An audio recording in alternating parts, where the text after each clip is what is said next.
마크 마토우세크의 말을 빌려서 시작해볼까요? 충분히 어두워야 별을 볼 수 있다. 또 고난의 시간에는 과학적인 가치가 있다. 훌륭한 학생은 그를 놓치지 않는다. 이런 말이 있더라고요. 아, 네. 그 인용구 참 의미심장하죠? 오늘 저희가 바로 이 역경의 가치, 이걸 주제로 여러분이 보내주신 자료들을 좀 깊이 들여다보려고 합니다. 네. 인생에서 좀 힘든 시기들 있잖아요. 그렇죠. 가장 어두운 밤처럼 느껴지는 그런 순간들. 바로 그 순간에 숨겨진 어떤 교훈이나 성장의 기회가 있지 않을까. 그걸 함께 찾아보는 거죠. 보내주신 자료들을 보면요. 공통적으로 역경이 그냥 고통으로 끝나는 게 아니라고 말해요. 맞아요. 오히려 뭐랄까요. 자신과 삶을 더 깊이 이해하게 되는 계기. 그런 특별한 기회가 될 수 있다는 거죠. 어떻게 하면 그 속에서 배우는 훌륭한 학생, 아까 그 인용구처럼요. 그런 학생이 될 수 있을지 한번 이야기 나눠보면 좋겠네요. 네, 좋습니다. 자료 중에 보면 그런 얘기가 나와요. 역경 속에서 진짜 내 모습이 드러난다. 아, 네. 평소에는 잘 모르는. 그렇죠.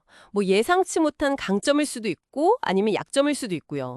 마치 폭풍우 속에서 진짜 항해사가 누구인지 드러나는 것처럼요. 네, 맞아요. 그럴 때 비로소 알게 되는 거죠. 여러분도 혹시 어려움을 겪으면서 아, 나에게 이런 면이 있었네? 하고 발견했던 경험이 있으실지 모르겠어요. 그런 발견과 또 연결되는 게 제 생각엔 바로 겸손함인 것 같아요. 다른 글에서도 그걸 지적하더라고요. 겸손함이요? 네, 역경이 주는 큰 선물 중 하나가 바로 겸손함이라는 거죠. 내가 모든 걸 다 통제할 수 있다. 이런 생각에서 좀 벗어나게 해준 자일까요? 아, 내 한계를 인정하게 되는 거군요. 그렇죠. 인간적인 한계나 어떤 취약성 같은 것들, 그걸 받아들이는 게 사실은 더 현명하게 성장하는 중요한 계기가 되거든요. 모든 걸 통제할 수 없다는 걸 깨닫는 순간 진짜 중요한 게 뭔지 다시 보게 되잖아요. 네, 맞아요. 우선순위가 달라지죠. 어떤 수필에서는 그분이 큰 병을 앓고 나서야 비로소 깨달았다고 하더라고요. 아, 건강이 이렇게 중요했구나. 가족과의 시간이 이렇게 소중했구나 하고요. 평소에는 너무 당연하게 생각했던 것들이죠. 네, 위기가 닥치니까 우선순위가 명확하게 딱 재정립되는 거예요. 그리고 그 우선순위의 변화가 어떨 때는 또 놀라운 창의성으로 이어지기도 하더라고요. 창의성이요? 아, 필요는 발명의 어머니 이런 건가요? 네, 비슷한 맥락이죠. 보내주신 자료 중에 경제 위기 때 오히려 새로운 사업 모델을 찾아서 성공한 기업 이야기가 있었잖아요. 아, 네네, 기억나요. 네, 어려운 상황 때문에 평소에는 생각지도 못했던 어떤 길을 발견하게 되는 거죠.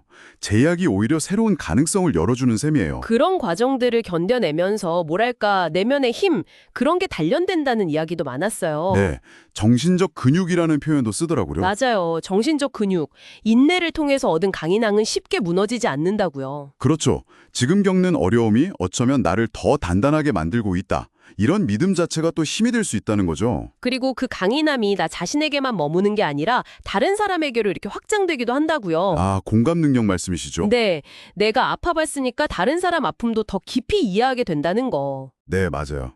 어떤 연구 자료에서는 트라우마를 겪은 분들이 오히려 더 강한 공감 능력을 보이는 경향이 있다고 분석하기도 했어요. 흥미롭네요. 그래서 그 자료에 나온 표현 중에 상처가 치유의 통로가 될 수 있다는 말이 참 인상 깊었어요. 역경이 오히려 우리를 더 연결시켜주는 거죠. 공감과 더불어서 감사함도 빼놓을 수 없겠죠. 아까 그 수필 이야기처럼요. 네. 잃을 뻔하거나 아니면 실제로 좀 잃어봐야 그 가치를 알게 되니까요. 네, 평범한 일상의 소중함, 뭐 작은 것들에 대한 감사함, 이런 것들이 삶을 더 풍요롭게 보게 만드는 것 같아요. 그리고 이 모든 경험들이 쌓여서 결국에는 자신의 어떤 신념, 이걸 더 단단하게 만들어주고 또 나 자신에 대한 가능성, 그 믿음을 키워주고요. 아, 내가 생각보다 강하구나, 이런 거요. 그랬죠. 여러 전기 자료들 보면 공통적으로 나오잖아요. 큰 역경을 이겨낸 사람들은 내가 이렇게 강했나? 내가 이렇게 많은 걸 해낼 수 있구나. 이런 깨달음을 얻는다는 거예요. 그게 또 미래를 살아갈 용기를 주고요. 네, 바로 그게 용기의 원천이 되는 거죠. 자신을 재발견하는 것이 가능성으로 이어지는 겁니다. 오늘 이렇게 여러분이 보내주신 자료들을 쭉 살펴보니 정말 그 말이 맞는 것 같아요. 어둠이 깊어야 별이 더 밝게 빛난다. 네, 역경 그 자체가 중요하다기보다는 그 안에서 우리가 뭘 배우고 발견하는 게 이게 더 중요한 거겠죠? 맞습니다. 보내주신 자료들이 결국 우리에게 말하는 건 그 어둠 속에서도 배우고 성장하는 훌륭한 학생이 되라는 격려인 것 같아요. 어떤 상황에서든 배우려는 자세, 그게 중요하겠네요. 네, 자, 그럼 마지막으로 여러분께 질문 하나를 남기면서 마무리할까 하는데요. 네. 지금 혹시 여러분이 마주하고 있는 어려움, 혹은 과거에 겪었던 그런 힘든 시간들이 있잖아요.